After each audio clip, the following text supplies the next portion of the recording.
Today we're going to discuss the expenses involved in buying a property. Leonita and I are going to take you through it.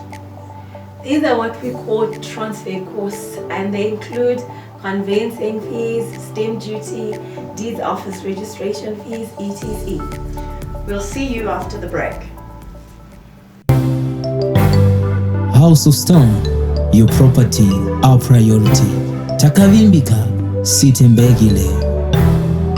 We are House of Stone Properties, a global brand that offers you real estate services.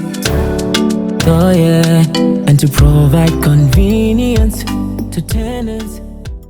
Costs is money paid to a conveyancer who is a legally registered professional. A conveyancer issues a pro forma invoice which has costs such as conveyancing fee, stamp duty, transfer duty, hostages, and other sundries, etc. Leonita, would you explain to us what conveyancing fees are all about? Just in a short summary, because I'm not a conveyancer, so I'm not going to use the legal jargon of conveyancing, but it's fees that are paid to the conveyancer. When a buyer buys a property, basically the transfer cost, which include the conveyancing fee, is charged according to the purchase price. The value of the property and is in accordance with the conveyancing tariff, which is gazetted in the Government Gazette and in consultation with the Law Society of Zimbabwe. Sounds wonderful. Yeah. So only legal practitioners who are registered conveyancers can prepare and execute this paperwork because it is a complex procedure. Yes, it's a complex procedure and it requires a certain set of skills. Not everyone and anyone can do conveyancing, and not every lawyer is a conveyancer. So a buyer has to know that they're dealing with a conveyancer, not just a legal practitioner. And also, who actually nominates the conveyancer?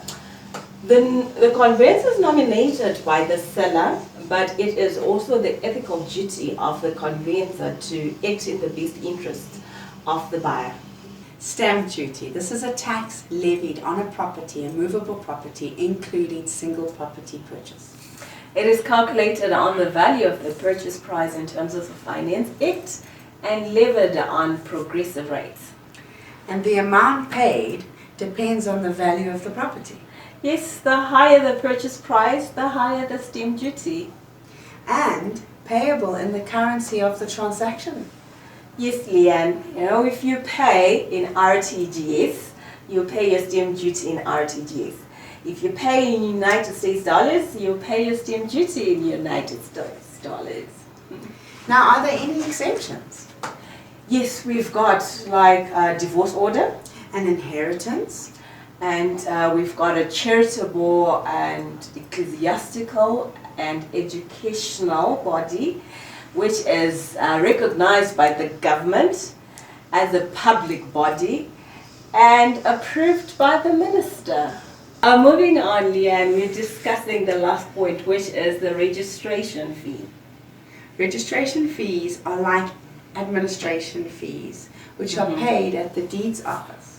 Registration of new deeds costs $20 or 2,000 RTGS. Okay, so the buyer, in conclusion, the buyer pays between 3 and 9% in total transfer costs, and the buyer is also liable to pay rates in advance. So you have to pay 3 months in advance for rates. All right.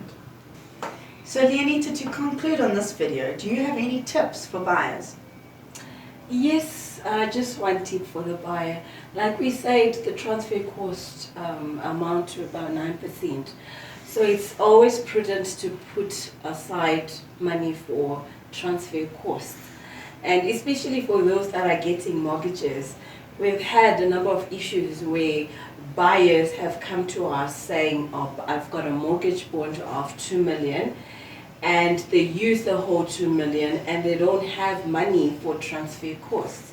So always make a contingency plan for transfer costs. Yeah, we really don't want our buyers scrambling for extra money. Definitely. We would like to say goodbye and subscribe to our channel and follow us on our social media pages. See you next time. Cheers. bye.